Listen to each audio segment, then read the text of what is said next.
Fala galera, hoje é dia de O Cavaleiro das Trevas Volume 2.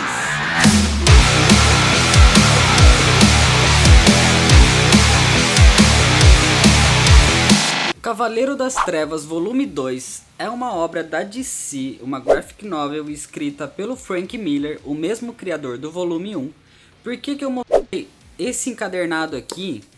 Esse encadernado da Panini é a edição definitiva que traz tanto o volume 1 quanto o volume 2. Nesse encadernado, essa primeira parte é o volume 1, essa segunda parte é o volume 2 e o resto aqui são extras. A história é situada num futuro que não é canônico, não faz parte da cronologia oficial da DC, é um universo inventado só para essa história. Pra quem já conhece, sabe que essa história é horrível. Então por que você tá fazendo? Esse vídeo tá meio que servindo como uma utilidade pública, porque pra você ler O Cavaleiro das Trevas volume 3, você obrigatoriamente tem que conhecer a história do volume 2. Então, sabendo que é uma sequência direta, você tem que ter assistido o meu vídeo do volume 1 de Cavaleiro das Trevas, ou ter lido a história da HQ mesmo. Se você não leu, vou deixar o link do vídeo aqui na descrição, ou aqui na tela também para você assistir antes de assistir esse vídeo aqui. Agora, se você já leu ou se você já assistiu, vamos para a história então, senta aí. Senta que lá vem a história.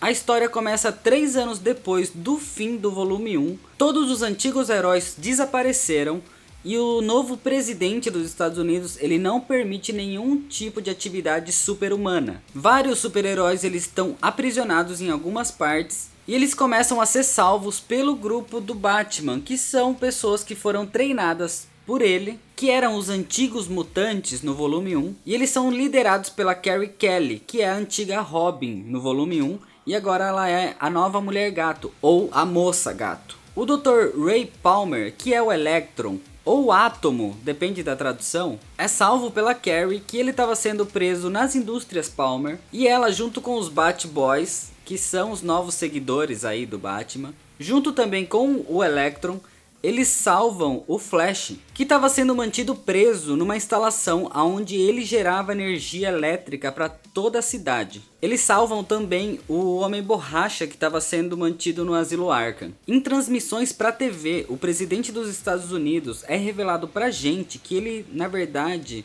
é só uma imagem gerada por computador que está sendo manipulada pelo Lex Luthor e pelo Brainiac. E ele dá os discursos lá sobre o que aconteceu, essas invasões que o grupo do Batman fez. E o Superman fica sabendo disso. Você lembra do volume 1 que o Superman é um contratado do governo agora, né? Ele é um cãozinho do governo agora. Ele é completamente contra qualquer tipo de anarquia que o Batman faça. E ele até comenta que por mais que tenha erros no mundo, eles não devem fazer nada, tem que deixar as coisas ser do jeito que elas são. Ele chama a Mulher Maravilha e o Shazam para fazer uma reunião para discutir a situação do mundo, tanto pelo que o Batman tá fazendo, quanto pela ditadura que o Lex Luthor criou. O Superman sabe que o Lex Luthor é o manipulador do presidente dos Estados Unidos. Só que o Lex descobre essa reunião e ele se irrita, e ele tá junto com o Brainiac nessa hora. E o Brainiac, ele tem a cidade engarrafada de Kandor. O que é isso? Kandor é a capital do planeta de Krypton, que é o planeta natal do Superman. E antes do planeta explodir, o Brainiac ele meio que capturou essa cidade dentro de uma garrafa. E ele fez essa cidade como miniatura, ele guarda a capital inteira numa garrafa, numa miniatura. E as pessoas ainda vivem lá dentro, eles criaram uma cidade ali dentro daquela garrafa. Então essas pessoas são os últimos sobreviventes de Krypton. Em várias outras histórias, o Superman já tentou fazer com que essas pessoas voltassem ao tamanho normal, a cidade ao tamanho normal e tudo mais, mas ele nunca conseguiu, não que eu saiba pelo menos. Mas então, o Brainiac e o Lex Luthor usam a cidade de Kandor engarrafada como chantagem para o Superman ir lá atrás do Electron para saber o que está acontecendo. Lembrando que eles acham que o Batman tá morto. O Superman vai sozinho lá e ele entra na Batcaverna, mas é claro que o Batman estava preparado para ele. E com o Flash, o Arqueiro Verde e o Electron, eles dão uma surra no Superman. E o Batman manda ele sair dali, tipo, vai embora da minha caverna. Depois disso, o Batman vai junto com a Carrie Kelly até o encontro do Lex Luthor para dar um susto nele, que é uma surra lá. Então agora ele sabe que o Batman tá vivo, né? Enquanto isso, a Mulher Maravilha vai na Fortaleza da Solidão encontrar com o Superman, que recém apanhou. E ela acaba revelando pra gente que ela tem uma filha do Superman, que já tem 17 anos de idade. E ela escondeu essa filha de toda a sociedade, então ninguém sabe da existência dela. Aí nessa hora começa uma cena de sexo do Superman com a Mulher Maravilha voando, onde isso começa a causar maremoto e terremoto. Essa cena é horrível.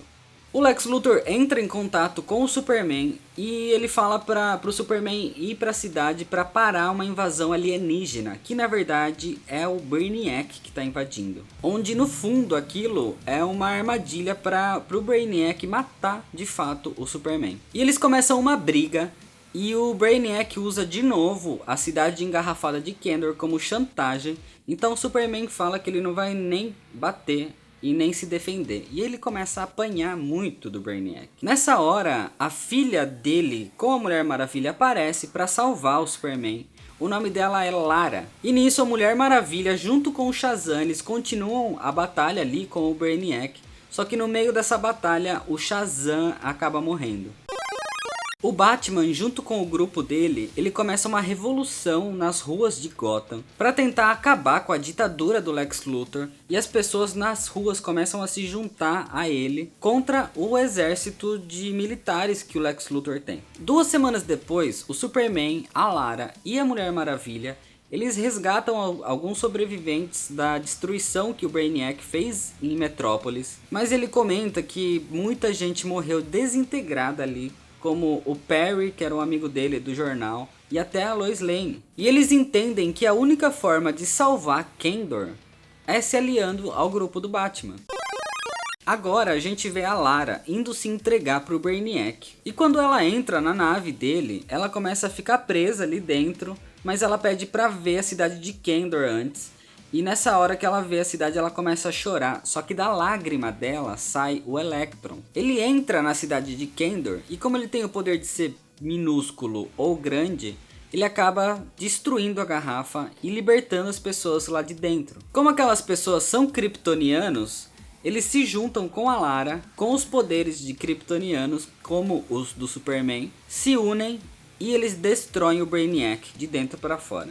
A gente vê agora o Batman sendo aprisionado pelo Lex Luthor e apanhando muito, falando que isso foi uma tentativa de invasão mal sucedida. E nessa hora o Lex Luthor começa a revelar o plano dele, que ele tem alguns satélites em volta da Terra que vai destruir bilhões de pessoas para deixar um número bem reduzido que ele possa controlar mais facilmente. E que ele já vinha testando esses satélites de destruição em algumas partes, como a Terra dos Homens Gavião, que ele destruiu completamente. Só que nisso, do nada, aparece o Lanterna Verde e ele destrói todos esses satélites, ele envolve a Terra numa camada de proteção. E o Batman revela que ele se deixou capturar, ele estava ali como um plano dele. E nessa hora entra o filho do Homem Gavião e mata o Lex Luthor. E o Batman aprova essa atitude. Com o Lex e o Brainiac mortos, a revolução acaba. A gente vê na cidade que existe alguém que está se vestindo como o Coringa e ele está matando alguns heróis antigos, como por exemplo o Caçador de Marte, entre outros. E voltando para Batcaverna, o Batman recebe um pedido de socorro da Carrie Kelly, que estava lá na Batcaverna. E ela tá apanhando muito desse tal Coringa novo. Mas o Batman consegue chegar a tempo e assim que ele chega ali, ele inicia um código de destruição da Batcaverna. E na hora aquele cara que tá como Coringa, ele tenta ativar um código de parar a destruição da Batcaverna. E nessa hora o Batman percebe que aquele cara ali na verdade é o Dick Grayson, o primeiro Robin. Ele foi submetido a algumas mudanças genéticas, onde agora ele consegue se regenerar, só que isso acabou deixando ele completamente insano. E ele só morre agora se ele for completamente desintegrado. Embaixo da Batcaverna, o Batman fala que existe um vulcão subterrâneo, então ele abre uma armadilha ali pro Dick Grayson cair e morrer na lava. Enquanto a Carrie Kelly é salva pelo Homem Elástico, o Batman ele tenta jogar o Dick Grayson, ele se joga junto com o Dick Grayson pra ele morrer na lava. Mas antes dele cair ali, o Superman aparece e salva o Batman, deixando o Dick pra morrer sozinho. E logo depois disso, a Batcaverna inteira explode. E é desse jeito que acaba a história. O que eu acho dessa história é talvez uma das piores histórias que eu já li, uma das piores HQs que eu já li. É até difícil de entender isso, porque o Cavaleiro das Trevas 1 é uma das melhores HQs que existem, e o volume 2 é uma das piores. Tem característica física que ele mudou, sendo que a história se passa 3 anos depois, o Batman aparentemente está mais novo. O Arqueiro Verde também está mais novo. A personalidade do Superman é horrível. Eu não sei se o Frank Miller nessa época, porque ele já estava doente nessa época, eu não sei se a doença dele começou a afetar a cabeça dele, ele começou a ficar pirado, muita gente acha isso. Ou ele foi forçado a escrever essa história e ele fez de qualquer jeito, porque a parte visual, os desenhos são horríveis. A história em si não é a pior parte, tem coisa muito pior, como por exemplo essas imagens. A história é rasa, é mal contada, é confusa. Tem muita coisa que não faz sentido, tem muita coisa sem explicação. Isso aqui na verdade é uma aula de como não fazer HQ. Eu não sei se a intenção dele era passar algum tipo de crítica, alguma coisa assim. Mas se era essa a intenção, ele passou mal feito. Como por exemplo as super gatas ou estrela pornô virando heroína. Que eu acho que isso realmente foi alguma coisa mais ligada a algum tipo de crítica que ele tentou fazer. Mas foi muito mal feito. Eu espero sinceramente que eles arrumem toda essa merda que ele fez no volume 3. O volume 3, A Raça Superior, já tá saindo nas bancas no Brasil. Até o momento que eu tô gravando esse vídeo aqui já tem o volume 2. E eu não li ainda o resto. Eu li o volume 1 e o volume 2 só. Não li o resto que já saiu nos Estados Unidos. Só que eu até agora tô gostando do que eu tô lendo, muito melhor do que o volume 2, é claro. De novo, lembrando que o volume 2 não se compara nem um pouco com o volume 1, com a qualidade que o volume 1 tem, com a mensagem que o volume 1 passa. Bom, lembrando vocês também que no dia 8 de julho e no dia 16 de julho eu vou estar lá no Anime Friends em São Paulo. Se alguém me encontrar por lá e quiser trocar uma ideia, é só chegar. Eu vou deixar o link dessa história aqui na descrição desse vídeo, em forma de HQ online. Sinceramente, eu não recomendo vocês a lerem. Até agora, tudo que você precisa saber para ler o volume 3 tá aqui nesse vídeo. Então faça esse favor para você mesmo e nem leia essa história, tá? Vai ter aqui na descrição desse vídeo também o link para a loja Pano de Vela, se você quiser alguma camiseta de super-herói, ou se você quiser algum travesseiro, chaveiro, tapa-olho, qualquer outro tipo de produto. Você conversa direto com eles lá no Facebook. Se você ainda não é inscrito, me ajuda no crescimento do canal clicando aqui no botão vermelho de se inscrever. Deixa sua curtida se você gostou do vídeo.